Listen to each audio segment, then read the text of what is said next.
Assalamualaikum warahmatullahi wabarakatuh. Perkenalkan, nama saya Gilang Pramudia. Nah, di sini saya akan menjelaskan mengenai sistem operasi. Nah, sebelumnya pengenalan sistem operasi. Nah, definisi secara umum sistem operasi adalah yang pertama, sebagai sebuah program yang mengatur hardware dengan menyediakan landasan untuk aplikasi yang berada di atasnya. Yang kedua, bertindak sebagai penghubung antara user dan hardware.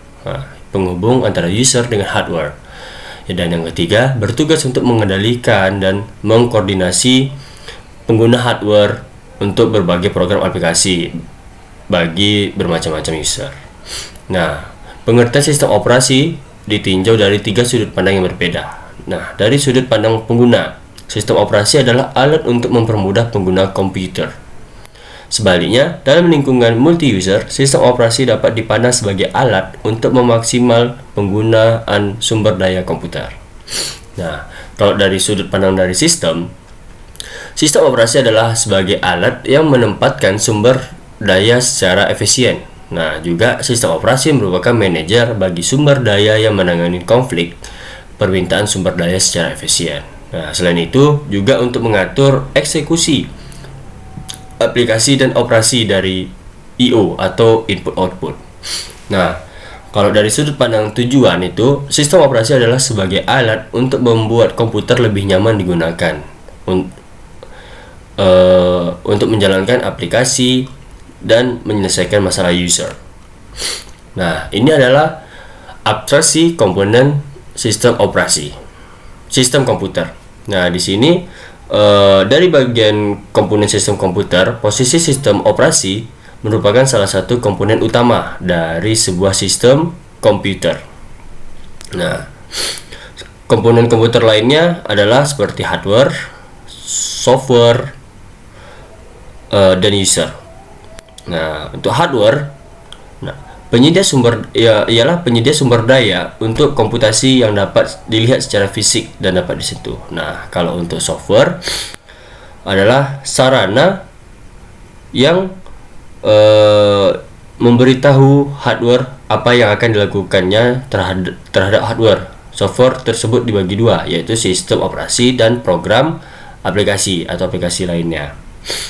Program aplikasi merupakan software yang menentukan bagaimana sumber daya digunakan untuk menyelesaikan masalah para user. Nah, di sini ada user 1, 2, 3, dan 4. Nah, itu maksudnya adalah manusia yang menjalankan program aplikasi atau komputer lain. Nah, selanjutnya layanan sistem operasi. Yang pertama yaitu pembuatan program. Sistem operasi menyediakan berbagai fasilitas yang membantu programmer dalam membuat program seperti editor. Walaupun bukan bagian dari sistem operasi, tapi layanan ini dapat diakses melalui sistem operasi. Nah, terus ada eksekusi program. Sistem harus bisa meload program ke memori dan menjalankan program tersebut. Nah, program harus bisa menghentikan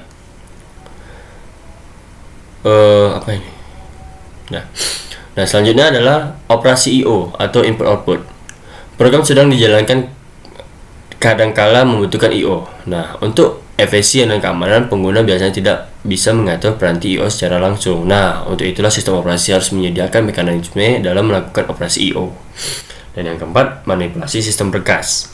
Program harus membaca dan menulis berkas, kadangkala juga harus membuat dan menghapus berkas.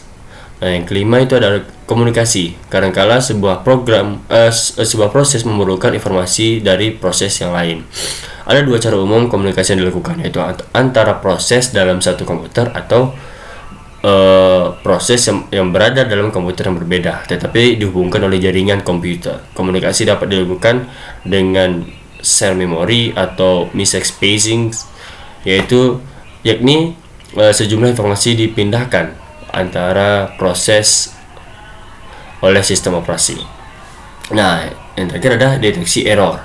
Sistem operasi harus selalu waspada terhadap kemungkinan error. Error dapat terjadi di CPU dan memori perangkat keras, I/O di dalam program yang dijalankan user.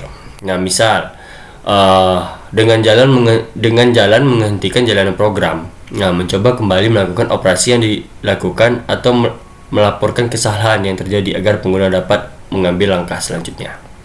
Nah, ada proses booting. Yang dimaksud adalah kegiatan pelaksanaan awal atau startup komputer untuk mengambil sistem operasi dari disk yang mendasari aktifnya komputer.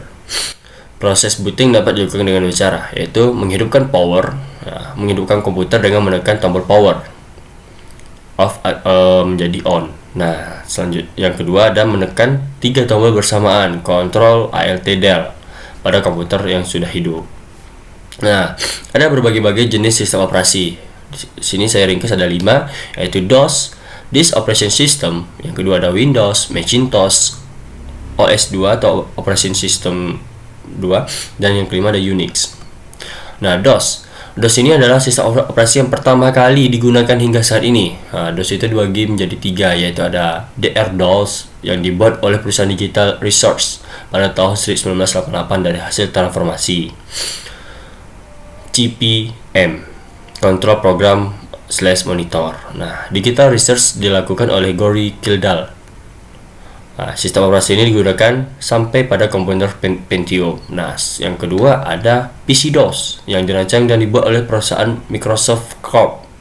Namun dengan dikeluarkannya sistem operasi Windows, sistem operasi ini sudah jarang dan tidak digunakan lagi saat ini. Nah, yang ketiga ada MS-DOS dirancang oleh Microsoft Corp juga. Nah, sistem ini digunakan saat ini dan terus dikembangkan versinya sesuai dengan kebutuhan. Nah, yang kedua ada Windows dirancang oleh Microsoft Corp. Pada awalnya, Windows bukan sistem operasi karena Windows versi 3.x untuk menjalankannya masih bergantung pada sistem DOS.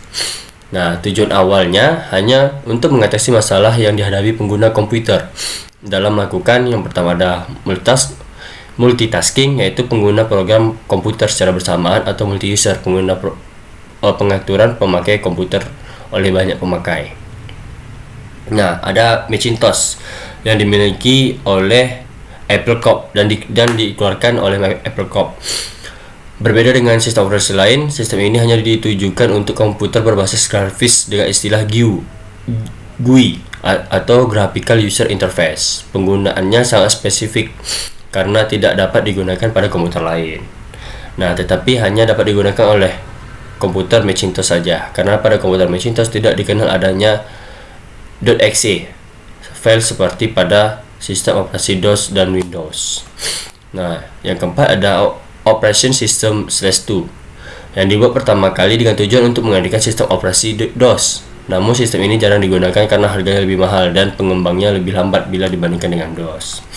Nah, yang terakhir ada Unix.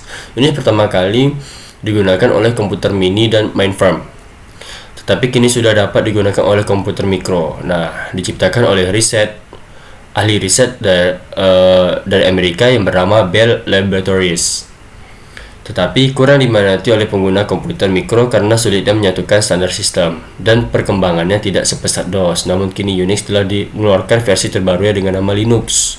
Nah, untuk mempromosikan dan memperkenalkan sistem operasi Linux pada masyarakat, maka perusahaan yang membuatnya memasarkan secara gratis. Nah, mungkin itu saja penjelasan saya mengenai sistem operasi. Saya tutup. Wassalamualaikum warahmatullahi wabarakatuh.